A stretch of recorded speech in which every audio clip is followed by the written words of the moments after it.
Social మీడియాలో ఒక paper clipping పేరుతో ఒక వార్త బాగా సర్క్యులేట్ అవుతుంది. వైఎస్ఆర్ కాంగ్రెస్ పార్టీ అధికార ప్రతినిధులు కూడా కొందరు ట్వీట్ చేశారు ఈ వార్తను ట్యాగ్ చేసుకుంటూ. సో ఈ వార్తకు సంబంధించి ఎలాంటి అథెంటికేటెడ్ ఇన్ఫర్మేషను బయటకు లేదు. ఈ వార్తను చూడి చేసే విధంగా, ఈ వార్త నిజమని చెప్పే విధంగా ఎలాంటి అఫీషియల్ ఇన్ఫర్మేషన్ లేదు.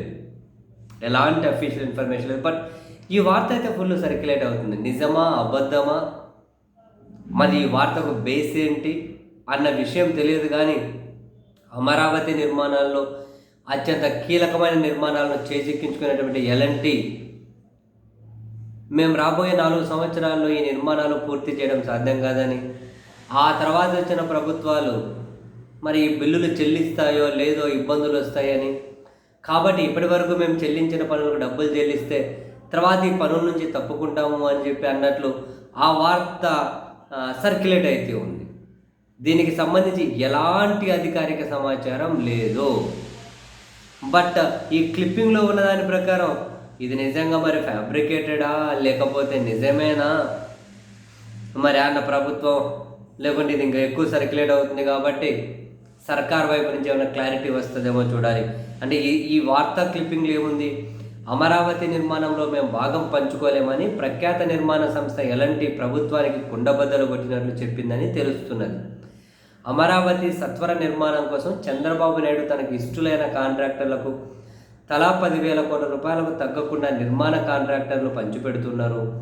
అయితే ఈ పనులు మాకొద్దని ఎల్ఎన్టీ సంస్థ నిర్మోహమాటంగా తిరస్కరించిందట. ఈ ప్రభుత్వం ఉండేది కేవలం 4 సంవత్సరాలు మాత్రమే, ఈలోగా మేము పనులు పూర్తి చేయడం, మీరు చేసిన పనికి బిల్లులు చెల్లించడం జరిగే పని కాదు. 2029లోగా కొత్తగా రాబోయే ప్రభుత్వంలో కూడా పనులు కొనసాగాలి.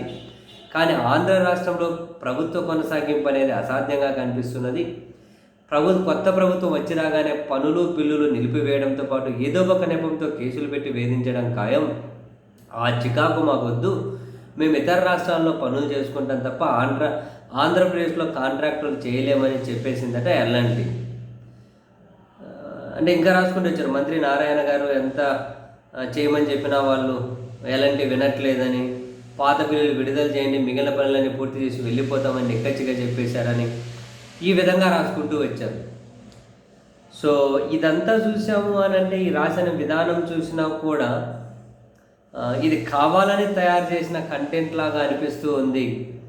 ఏ సంస్థ అయినా కూడా అక్కడ నిర్మోహమాటంగా ఇంకో ప్రభుత్వం వస్తుంది, మేము చేయలేము, ఇటువంటి కారణాలు డైరెక్ట్గా చెప్తారు అని చెప్పి నేనైతే అనుకుంటలేను. సో అథెంటికేటెడ్ ఇన్ఫర్మేషన్ కూడా లేదు కాబట్టి బహుశా సోషల్ మీడియాలో ఎక్కువగా సర్క్యులేట్ అవుతున్నటువంటి ఈ వార్త బహుశా నిజమైన వార్త కాకపోవచ్చు, జడ్జ్ అయితే చేయలేము. బట్ ఇదైతే సర్క్యులేట్ అవుతూ ఉంది. ఈ వార్తకు సంబంధించిన అథెంటికేషన్ లేదు. సో కావాలని ఏమైనా